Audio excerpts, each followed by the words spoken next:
ज्ञानसार अष्टक पे हमारी चिंतन यात्रा चल रही है। उसमें 23 नंबर का अष्टक यानी कि लोक संज्ञा त्याग अष्टक के अंतिम चरण में हम चिंतन करेंगे।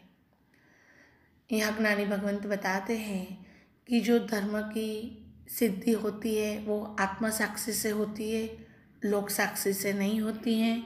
और यह अपना धर्म लोगों को दिखाने से क्या लाभ प्राप्त होता है, यानी कि कुछ भी लाभ प्राप्त नहीं होता है। और इसके लिए उन्होंने प्रसन्न चंद्र राजर्षि और भरत महाराजा का दृष्टांत दिया है। देखो, यहाँ जो धर्म की बात बताई है वो एक ही है कि लोगों को दिखाने के लिए धर्म नहीं करना है, लेकिन स्व आत्मकल्याण के लिए धर्म करना है।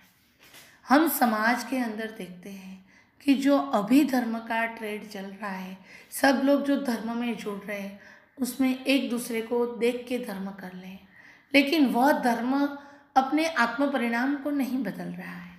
जैसे कि किसी ने सामायिक मंडल ने नाम लिखवाया, चलो मैं भी लिखवा दूँ। किसी ने तप किया तो चलो मैं भी साथ में तप कर लूँ।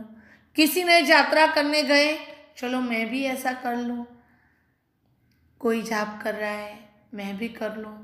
हर चीज़ में लोगों को देख देख के धर्म करना, लेकिन ये धर्म की सही डेफिनेशन क्या है? धर्म करने के बाद आपके अंतर परिणाम बदलने चाहिए, आपके स्वभाव में बदलाव आना चाहिए, आपके भावों में शुद्धता आना चाहिए। लेकिन अभी तो ऐसा हो गया है कि जब चढ़ावे भी बोलते हैं तो एक दूसरे को देख के कंपटीशन में बोल रहे हैं।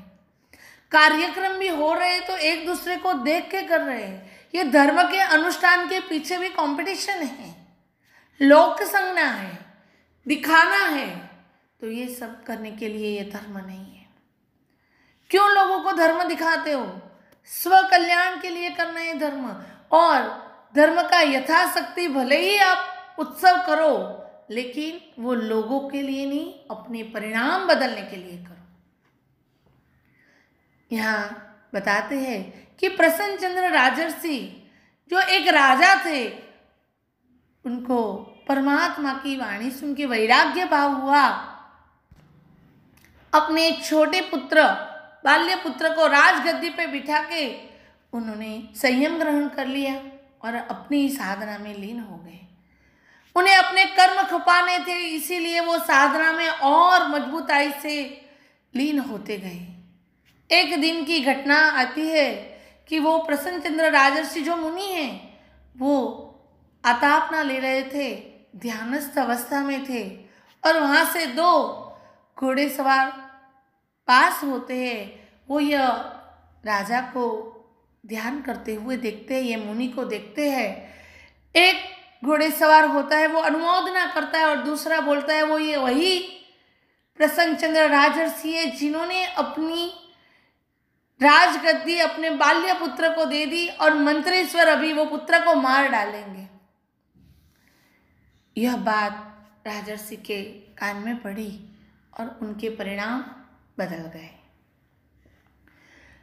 पुत्र मोह के कारण मन में कसाय आ गए और मंत्रीश्वर के साथ मानस युद्ध शुरू हो गया।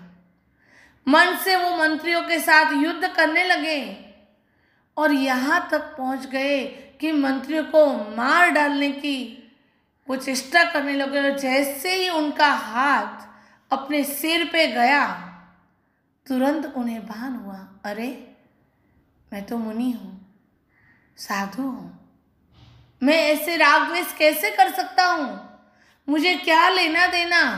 और वापस वैराग्य की धारा शुरू हो गई, और वो जो 7वीं नरक के कर्म बांध दिए थे, वो तुरंत ही खत्म होते होते वो अपनी अंतरधारा में आगे बढ़ गए और केवल ज्ञान प्राप्त कर लिया। देखो, आत्म परिणाम सुधरेंगे तो ही स्व कल्याण हो सकता है।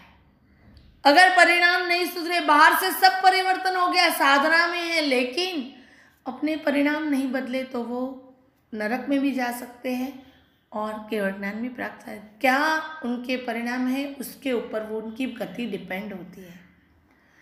और यहाँ दूसरा दृष्टांत भरत चक्रवर्ती का है।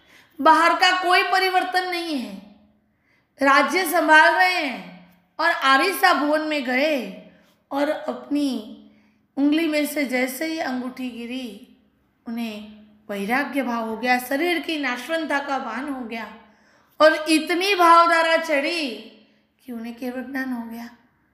यानी केवल ज्ञान के साथ कनेक्शन अगर है तो आत्मधारा का है, आत्म परिणाम का है। तो यहाँ यही बताते हैं ज्ञानी भगवंत कि आप आपके परिणाम को सुधारे वैसा धर्म करो, चाहे बाहर का कोई भी परिवर्तन कर लो, लेकिन परिणाम नहीं सुधरे तो वो धर्म आपको शायद शुभ भाव ले सकते हैं, पुण्य उपार्जन कर सकते हैं, लेकिन कर्म निर्जरा नहीं कर सकते। हमें यह मनुष्य भोग कर्म निर्जरा के लिए मिला है।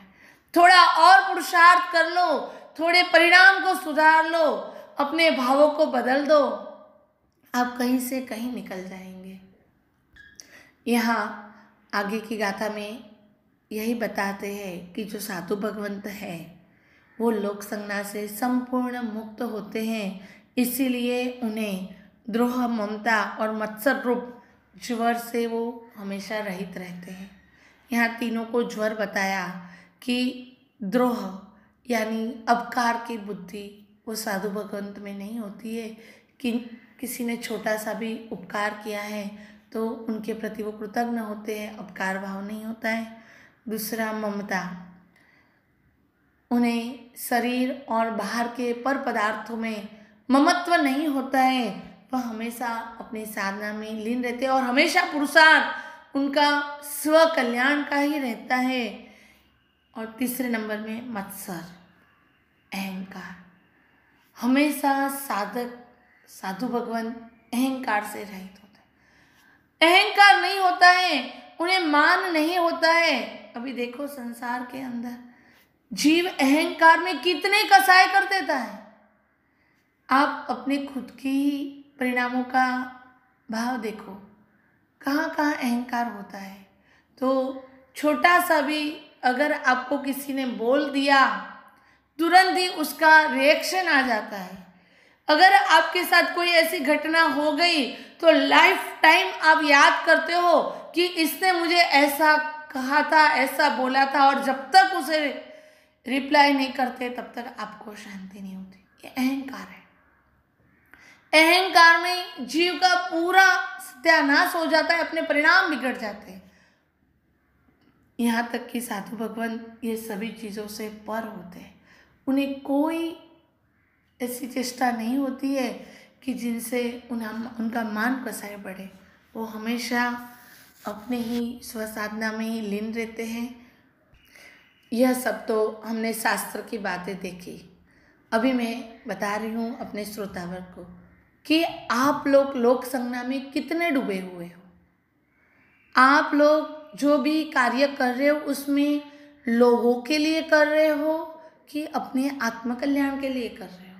चाहे आपका समाज का व्यवहार हो, चाहे आपका धर्म का व्यवहार हो, चाहे आपका परिवार का व्यवहार हो, किसी को बुरा नहीं लगे इसके लिए कर रहे हो, किसी का मुंह चढ़ जाएगा, कोई डिस्टर्ब हो जाएगा इसके लिए कर रहे हो, कि आपको मान मिले, आपके स्टेटस के लिए कर रहे हो। आप कहाँ हो? पहले आप ढूंढो अपने आप में कि आपके अंदर लोक संज्ञा कितनी डूबी हुई है। लोगों के लिए कितना कुछ कर लेते हो, लेकिन स्व आत्मा के लिए कोई पुरुषार्थ नहीं। बस यहाँ जगना है।